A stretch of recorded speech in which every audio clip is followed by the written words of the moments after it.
Union 33तम साधारण अधिवेशन Lohia academy सभागृह उपसभापति श्री सत्यजित दास सभापतित्व में अनुष्ठित हो जाइछि।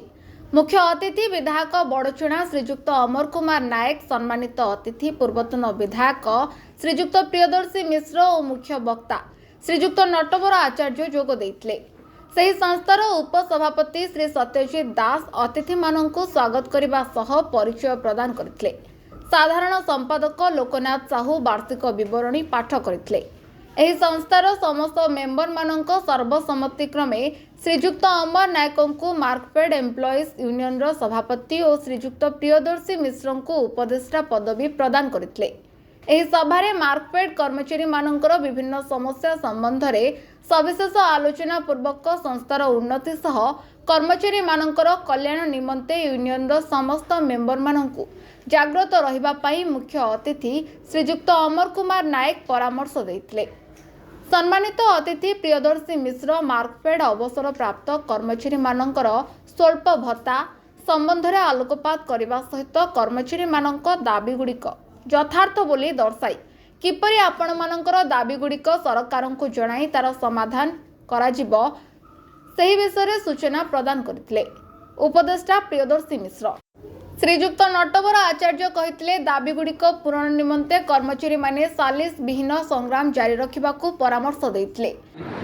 मते कर्मचारी यूनियन सभापति भाव मनोनीत कर पूरा प्रसाद होची मु जहाँ अनुध्यान करी बहुत कष्ट कर्मचारी भाई मैंने अच्छा कि निष्ठा एवं एकाग्रता कमती करना मार्कफेड को आगु नापी राति दिन अविश्रांत परिश्रम जारी रखुं।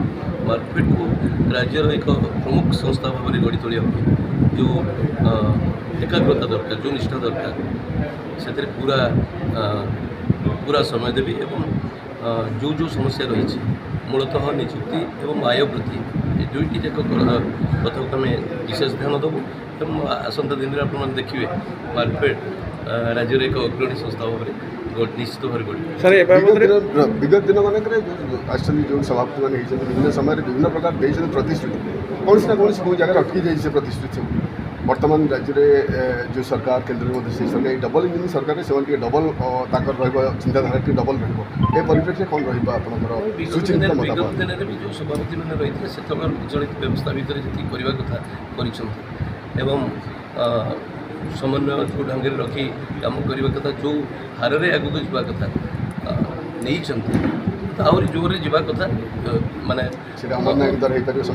पूरा विश्वास मोर अच्छी एवं जहाँ मोर पूर्व सभापति नहीं से कम को आहरी आगक छात्र जीवन नेता छात्र नेता सब कथार आम छात्र समय मार्गदर्शक आम प्रिय भाई अच्छा देखी आम लड़ीचु बढ़ीचु केमती सब देखी बेटर प्रिय भाई बहुत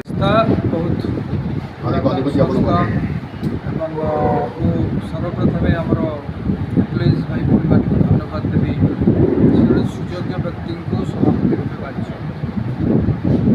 विधायक अमर नायक जहाँ आप कहले से जड़े दक्ष सुदक्ष छात्र युव नेता एवं संगठक काम कर स्पृहा अच्छी भारी सकारात्मक भाव से कम करती आम सब अण कांग्रेस छात्र राजनीति समस्त आसी सान भाई भाई परिवार तेणु मोर संपूर्ण भरोसा अच्छी विगत दिन में जी सभापति थे सी कि बाट कम आगे देते अमर बाबू भी कम को संपूर्ण करेंगे जहाँ एम्प्लॉइज मानक रही निजुक्ति मानकर आर्थिक अवस्था के सुदृढ़ हम जो सरकार जनप्रिय सरकार आम प्रिय मुख्यमंत्री चरण माझी कहते डबल इंजिन सरकार मोर आशा रही मार्कफेड निश्चित भाव में ओडार गोटे भल संस्था एम्प्लॉइज मैंने संख्या कमी जाइए बहुत परिश्रम कर आशा करवा ମଧ୍ୟ ଗୋଟେ ଦାବି ଯେ ADCL ମଧ୍ୟରେ ରିକ୍ରୁଟମେଣ୍ଟ ଯାହା ସବୁ ରହିଛି ତାହା ପର୍ଯ୍ୟାୟକ୍ରମେ ହେବ। ଉଚ୍ଚ ସ୍ତରରେ ନିଶ୍ଚିତ ଭାବରେ ଆମେ ତାଙ୍କୁ ଦୃଷ୍ଟି ନିୟନ୍ତ୍ରଣ କରିବା। ଭଲ ହେବ, ଯାହା ବି ହେବ ମାର୍କଫେଡ଼ର ଭବିଷ୍ୟତ ଭଲ ଏବଂ ଧନ୍ୟବାଦ। ସତ୍ୟଜିତ ଦାସ କ'ଣ କହିବେ ଆଜି ଆପଣ ଯେଉଁ 33ତମ ବାର୍ଷିକ ସାଧାରଣ ସଭା ଚାଲିଛି କ'ଣ କ'ଣ କାର୍ଯ୍ୟକ୍ରମ ଅଛି ଏବଂ କ'ଣ କ'ଣ ଆପଣ ଆମର ଯେଉଁ 33ତମ ସାଧାରଣ ସଭା ରହିଲା ଏମ୍ପ୍ଲୟିଜ୍ ୟୁନିୟନର ଏଠି ମାର୍କଫେଡ଼ର ଏମ୍ପ୍ଲୟିଜମାନଙ୍କର ବହୁବିଧ ସମସ୍ୟା ଅଛି। ସେ ସମସ୍ୟା ବିଷୟରେ ଆଲୋକପାତ କରାଗଲା। ଯେଉଁଠି ମାର୍କଫେଡ଼ର 371 ଜଣ ଷ୍ଟାଫ୍ ରହିବା କଥା ଷ୍ଟାଫିଂ ପାର୍ଟନର ଆପ୍ରୁଭ୍ଡ ପୋଷ୍ଟ ସେ ଜାଗାରେ ମାତ୍ର 78 ଜଣ ଷ୍ଟାଫ୍ ବର୍ତ୍ତମାନ ଅଛନ୍ତି।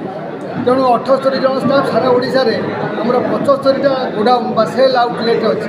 75ଟା ଗୋଡାଉନ୍ରେ 78 ଜଣ ଷ୍ଟାଫ୍ ତ ପୁଣି ହେଡ୍ ଅଫିସ୍ ମୁଖ୍ୟ କାର୍ଯ୍ୟାଳୟରେ ଅଛନ୍ତି, ଏରିଆ ଅଫିସରେ। ତେଣୁ ଗୋଟିଏ ଗୋଟିଏ ଜିଲ୍ଲାରେ ଜଣେ ଜଣେ ଷ୍ଟାଫ୍ 3ଟି 4ଟି ଗୋଡାଉନ୍ ଚାର୍ଜରେ ସେଲ୍ ଆଉଟଲେଟ୍ରେ ଅଛନ୍ତି। ବର୍ତ୍ତମାନ ପିକ୍ ସିଜନ୍ ଫର୍ଟିଲାଇଜର୍ର ଜଣେ ଲୋକ 4ଟା ଗୋଡାଉନ୍ କେମିତି ଆଟ୍ ଏ ଟାଇମ୍ ଖୋଲିପାରିବ? ତେଣୁ ଏଥିରେ ଆମର ସାର ବିତରଣ ବ୍ୟାହତ ହେଉଛି, ଚାଷୀମାନଙ୍କର ବି ଅସୁବିଧା ହେଉଛି। ତେଣୁ ଏଠି ରିକ୍ରୁଟମେଣ୍ଟ ନିହାତି ଦରକାର, ଯେଉଁଟାକି ଏପର୍ଯ୍ୟନ୍ତ ହୋଇପାରୁନାହିଁ। ଇଏ ହେଲା ପ୍ରଥମ ସମସ୍ୟା। ଦ୍ୱିତୀୟ ସମସ୍ୟା ହେଲା ଏମ୍ପ୍ଲୟିମାନଙ୍କର ହାଉସ୍ ରେଣ୍ଟ, MSCP, ମହଙ୍ଗା ଭତ୍ତା ଏଗୁଡ଼ା ସବୁ ମ୍ୟାନେଜମେଣ୍ଟ ପାଖରେ ପଡ଼ି ରହିଛି, ସେ ତାକୁ ପୂରଣ କରୁନାହାନ୍ତି। ମାର୍କଫେଡ଼ ଏକ ଲାଭଜନକ ସଂସ୍ଥା, କିଛି କ୍ଷତି ନାହିଁ। 30 କୋଟି ଟଙ୍କା ଆମର ଫିକ୍ସ ଡିପୋଜିଟ୍ ଅଛି। ତା ଛଡ଼ା ବିଭିନ୍ନ ପ୍ରାଇମ୍ ଲୋକେସନ୍ରେ ମୁଖ୍ୟ ଜାଗାରେ ସବୁ ଆମର ଲ୍ୟାଣ୍ଡେଡ୍ ପ୍ରପର୍ଟି ଅଛି, ଜମି ଜମା ଅଛି। ଯଦି ଆମେ ଲ୍ୟାଣ୍ଡ ମନିଟାଇଜେସନ୍ କରିବା, ସେଗୁଡ଼ିକୁ ଆମେ ବିକଶିତ କରିବା ସେ ଜାଗାକୁ, ତାହେଲେ ଆମର ମାର୍କଫେଡ଼ର ଆର୍ଥିକ ଅବସ୍ଥା ଉନ୍ନତି ହେବ। ତା ଛଡ଼ା ଏମ୍ପ୍ଲୟିମାନେ ସୁରୁଖୁରୁରେ ତାଙ୍କର ପ୍ରାପ୍ୟ ପାଇବେ। ମାର୍କଫେଡ଼ ଗୋଟେ 1 ନମ୍ବର ଅଗ୍ରଣୀ ସମବାୟ ଅନୁଷ୍ଠାନ ରୂପରେ ଓଡ଼ିଶାରେ ପରିଗଣିତ ହେବ। ସାର୍ ଆଜି ଯେଉଁ ବିଧାୟକ ଆସିଥିଲେ ଆପଣ ସଭାପତି ହେବା ପାଇଁ ନିର୍ବାଚିତ ହେଲେ, କ'ଣ ଆପଣ ମେସେଜ୍ ଦେଲେ ଏ ବାବଦରେ? ହଁ, ଆମର ଏମ୍ପ୍ଲୟିଜ୍ ୟୁନିୟନର ସଭାପତି ରୂପେ ଶ୍ରୀ ଅମର କୁମାର ନାୟକ ମାନ୍ୟବର ବିଧାୟକ ବଡ଼ଚଣାଙ୍କୁ ମନୋନୀତ କରାଗଲା। ସେ ମାର୍କଫେଡ଼ ଏମ୍ପ୍ଲୟିଜ୍ମାନଙ୍କର ସମସ୍ତ ଦାବି ପ୍ରତି ସହାନୁଭୂତିଶୀଳ ହେଲେ। ସେ ଏହି ସଭାରେ ବିଭିନ୍ନ ନିଗମର କର୍ମକର୍ତ୍ତାମାନେ ଯୋଗଦେବା ସହ ମାର୍କଫେଡ଼ ୟୁନିୟନ ଦାବିଗୁଡ଼ିକ ଯଥାର୍ଥ ବୋଲି ଦୃଢ଼ ସମର୍ଥନ କରିଥିଲେ। ଏହି ସଭାରେ ସମସ୍ତ ୟୁନିୟନ ମେମ୍ବରମାନେ ଦୈତାରୀ ବେହେରାଙ୍କୁ ନୂତନ ସମ୍ପାଦକ ଭାବରେ ମନୋନୀତ କରିଥିଲେ। ଶେଷରେ ଉପସଭାପତି ଶ୍ରୀଯୁକ୍ତ ସତ୍ୟଜିତ ଦାସ ସମସ୍ତ ଅତିଥିମାନଙ୍କୁ ଧନ୍ୟବାଦ ଅର୍ପଣ କରିଥିଲେ। ଭୁବନେଶ୍ୱରରୁ ଚିତ୍ତରଞ୍ଜନ ବେହେରାଙ୍କ report, Nao Odisha news. Latest news update पाई www.naodisha.com को लॉगिन करंतु।